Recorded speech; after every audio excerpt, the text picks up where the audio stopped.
Brought to you by TechnoSpark 20 series smartphones. I'm superhuman.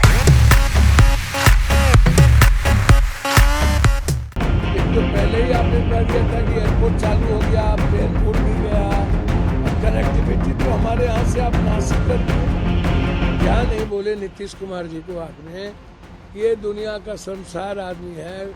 Amit Shah ji क्या नहीं बोले, इसी पूर्णिया में गाली गलौज तक कर दिया, फिर पैर पकड़ के ले आए, उसका पार्टी तोड़ दी, उसका घर बाबा साहब अम्बेडकर की मूर्ति निकाल दिया। आप फैक्ट्री पर भी बात नहीं करते।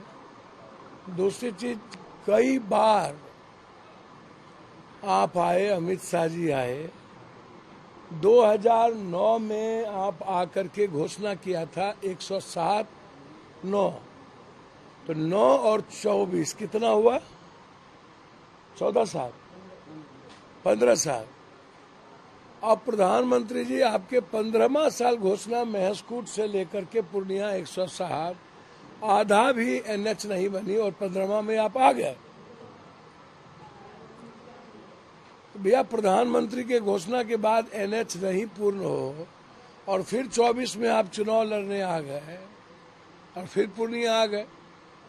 एक तो पहले ही आपने कह दिया था कि एयरपोर्ट चालू हो गया, प्लेन उड़ भी गया, और कनेक्टिविटी तो हमारे यहाँ से आप नासी कर दिए। कुर्सेला से रेलवे लाइन आपने खत्म कर दी, आज तक 20 साल से नहीं बना, कोई चर्चा नहीं हुई। फिर कुशेश्वर स्थान से सीधा गलगलिया को जोड़ने वाली बिहारीगंज होते हुए वो नहीं हुआ।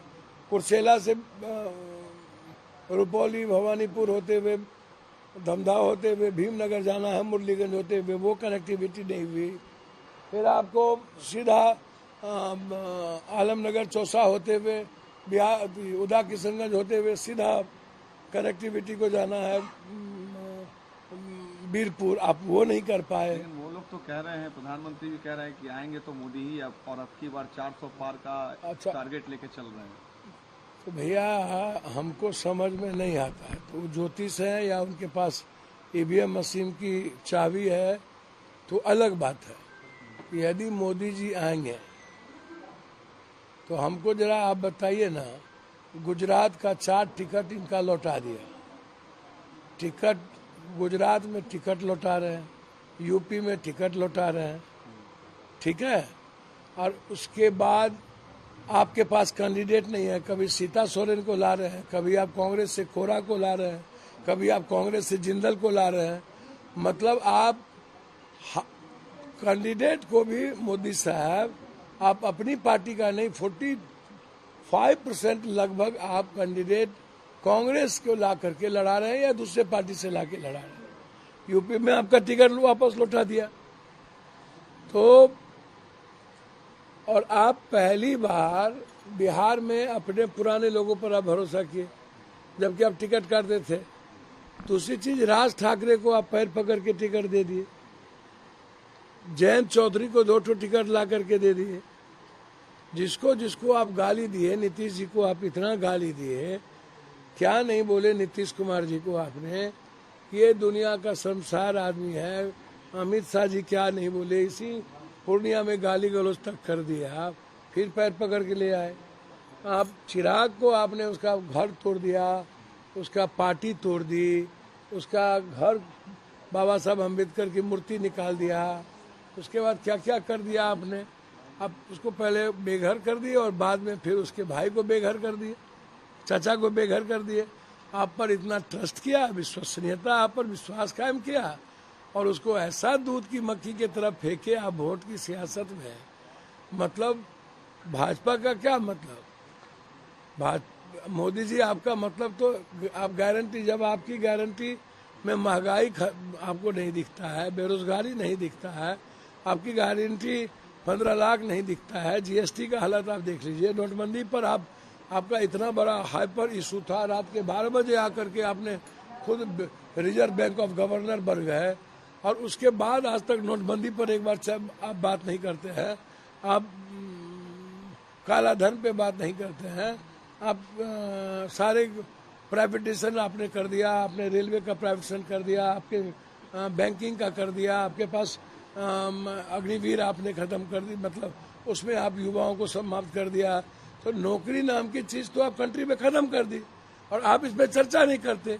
और देश की जो सबसे बड़ी रीढ़ है एमएसपी, आप अदानी के चलते मिनिमम सपोर्ट प्राइस से आपका क्या दिक्कत है? और आप 900 किसान को पहले भी मारे, उसके बाद भी मार रहा है। और आपने वादा किया था कि हम एमएसपी लागू कर देंगे, उसके बाद आप चुनाव में गए तो आप तो उसमें भी ठगे। तो सबसे ज्यादा तो सिख को, जाट, गुजर, जो सबसे ज्यादा लोग मरने का काम किया था, आप उसको भी ठगे। तो कोई एक ऐसा वादा, नरेंद्र भाई मोदी जी, आप कॉमन वादा बताइए। बिहार में एक भी 6 लेन का नाम बताइए, एक सिंगल, एक भी 6 लेन है बिहार में। और उत्तर प्रदेश में कितने एयरपोर्ट आपने खोले और बिहार में कई ठो एयरपोर्ट आपने दिया? एम्स कांग्रेस का दिया हुआ, सारी चीजें कांग्रेस की दी हुई। आपने बिहार को क्या दिया? सबसे पहले आप गांधी मैदान में विशेष राज की बात की है। डबल इंजन की सरकार 17 साल पहले रही। अच्छा, नरेंद्र भाई मोदी जी जहां जाते हैं, पूर्णिया में 2014 में आए, 14 में आए, उनका लोकसभा का कैंडिडेट हार गया। 19 में आए, 6 में 5 विधायक हार गए और फिर 24 में हारे। तो आप जहां जहां पूर्णिया जब आए तब हारे। लेकिन इस बार तो आपके खिलाफ आरजेडी के भी कैंडिडेट हैं, जेडीयू के भी कैंडिडेट हैं। आपको लगता है कि इससे कुछ नुकसान होगा? अच्छा, हमको एक बात बताइए, हम नुकसाने के लिए, हम मरने के लिए ना जाने जाते हैं। हमको तो मधेपुरा सुपौल मिल लग गया था तो बेटा लड़ लेता, हम भी लड़ लेते, हमरो बेटा लड़ लेता। कितना अंतर देख रहे हैं आप अपने? और हम कोई इस देश में एक लोकसभा के लिए पूरी दुनिया में सब कुछ लोग बेच देता है। 10-10, 20-20, 25 करोड़ रुपया फार्म हाउस लिखा जाता है, पैसे पर सब कुछ बिक जाते हैं। नए नए कैंडिडेट को लाया जाता है, खरमास में पितृपक्ष में ब्याह करके टिकट दिया जाता है। तो पितृपक्ष में, खरमास में पहले भी ब्याह करिए, तो अब तो सगुने हमको लग रहा है ब्याह तो पितृपक्ष में करिएगा तो MP MLA होइएगा। सिवान में भी हुआ था, अभी वहां भी हुआ। सब बाहर के कैंडिडेट को लाके आप लोग टिकट दे रहे हैं। आप कांग्रेस की 2 ठो माइनॉरिटीज को टिकट मिली राजद की तरफ से, तो एक AIM और एक जदयू। आप हमको जरा बताइए ना, 18% माइनॉरिटीज है, 17%, 16%, तो आप अनुकंपा कर दिए। और आप ला रहे हैं कौन? तो बड़ा बड़ा फैक्ट्री वाला। उससे मेरा नहीं मतलब है। 20 साल यहाँ पर आप एक बार भी चुनाव नहीं लड़े, हम नहीं थे। और आजाद हिंदुस्तान के बाद आपका यहाँ चुनाव की जमीन नहीं थी।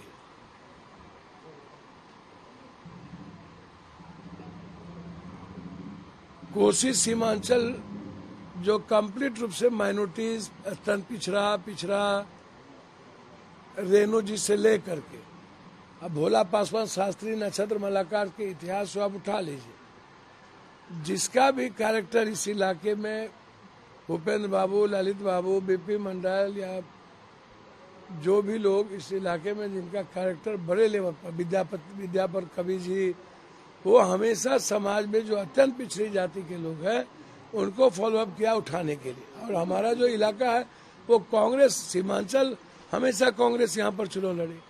आखिर ऐसी क्या परिस्थिति आ गई कि आप सुपौल भी ले लिए जहाँ पर मैडम के अलावा कोई नहीं चुनाव जीता। अब मधेपुरा में आप जीत पर हार गए, जबकि आप 2-2 बार चुनाव हार गए।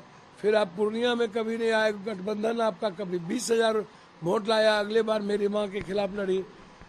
हम लड़ रहे थे तो आप खालिद साहब को टिकट दिए तो 28,000 वोट आए। उसके पहले हम लड़ रहे थे जब आपका पूरा बड़ा जनता दल था तो आपको 43,000 वोट आया। तो भैया, आप पर्सनल इशू या नफरत की राजनीति करते हैं किसी व्यक्ति विशेष, तो नफरत की राजनीति का क्या आधार है? आप कोशिश सीमांचल में रहिएगा। आप जब अपने एमएलए एमपी वर्कर से नहीं मिलते हैं तो आप हमारे 24x24 पप्पू यादव आम आदमी को आप पहचानते हैं, गरीब आदमी को आप पहचानिएगा। आपके यहाँ रिजर्वेशन होगा, आपके यहाँ एक अस्पताल के लिए फोन होगा, आप लड़िए ना। ये आप किन के लिए बोल रहे हैं? आरजेडी के लिए बोल रहे हैं कि उन्होंने आपको धोखा दिया? धोखा दिया ही तो हम बोलते ही नहीं है किसी को। ये आपकी पार्टी को कांग्रेस भैया में हमको मर्ज करा के आपको टिकट नहीं दिया गया, अच्छा सीट नहीं समझ दी में गई। नहीं आता इसको है। लेकर क्या कहेंगे आप? पार्टी लार्जर कॉज के लिए ना पप्पू यादव और ब्रॉडर एस्पेक्ट है ना मेरा हो। इसमें पार्टी मर्ज करा करके पप्पू यादव कोई टिकट मांगा था? हम तो अपनी पार्टी से चुनाव पूर्णिया में लड़ रहे थे। 1 साल से पूर्णिया में 4 बार हम एमपी रहे। एक बार हम 9000 से हम चुनाव हार गए, माँ कुछ वोटों से चुनाव हारी। कांग्रेस रही 2 बार यहाँ सांसद, बीजेपी रहे। तो हम तो अपनी पार्टी से लड़ रहे थे। और यहाँ पूर्णिया में आप उठा करके देखिए, हमेशा से कास्ट और क्रीड और धर्म आइडियोलॉजी पर चुनाव होती है। पूर्णिया एक जगह है जहाँ पर कास्टलेस इलेक्शन होता है, जहाँ पर नफरत की राजनीति हमारे रहते हुए कभी नहीं हो सकती, जहाँ हिंदू मुसलमान को आप अपने नहीं बना सकते। तो वही बात मैं कह रहा हूँ कि आज जब आप आते हैं या आरजेडी के लोग आएंगे तो आप बताइएगा ना कि आप 20 सालों में आपकी उपलब्धि क्या है। आप अपनी बात करिए ना, और हमसे पूछिए तो हम बता देंगे मेरी उपलब्धि क्या है। इन्हीं के मंत्री गडकरी मधेपुरा में आके बोले कि ये जितना एनएच है सारा ट्रेन का उद्घाटन तो पप्पू यादव खुद किया था ना। पहली बार हम राजधानी लाए थे सीके जाफर शरीफ के समय, वो उद्घाटन हम ही किए। हम सफर लाए कटिहार से, हम उद्घाटन हम ही किए। वैशाली ले गए बेगूसराय से, सहरसा उद्घाटन हम ही किए। जनहित ले गए, उद्घाटन हम ही किए। हाटे बाजारे को हमने इधर से ले गया, उद्घाटन हम ही किए। आपकी कोई भूमिका यदि कोशिश सीमांचल में है, 1.25 करोड़ पलायन कोशिश सीमांचल के मजदूर यहाँ से करते हैं लगभग मिलाकर। न आप गरीबी पे बात करते हैं, न आप भ्रष्टाचार पे बात करते हैं, न आप युवाओं के रोजगार पे बात करते हैं, न आप IIM IIT, न आप इस कॉलेज यूनिवर्सिटी की बात करते हैं। तो आप न हमको बाढ़ से मुक्ति दीजिएगा, न आप हमको कनेक्टिविटी दीजिएगा, न आप हमको यहाँ से पूर्णिया से डायरेक्ट राजधानी दीजिएगा। तो आप हमको जब भी आते हैं तो आप इस्तेमाल करते हैं इस इलाके को, बांग्लादेश तो फलना तो चिलना। तो भैया आप कोशिश सीमांचल को क्या दिए, दोनों आदमी उस पर बात करनी चाहिए।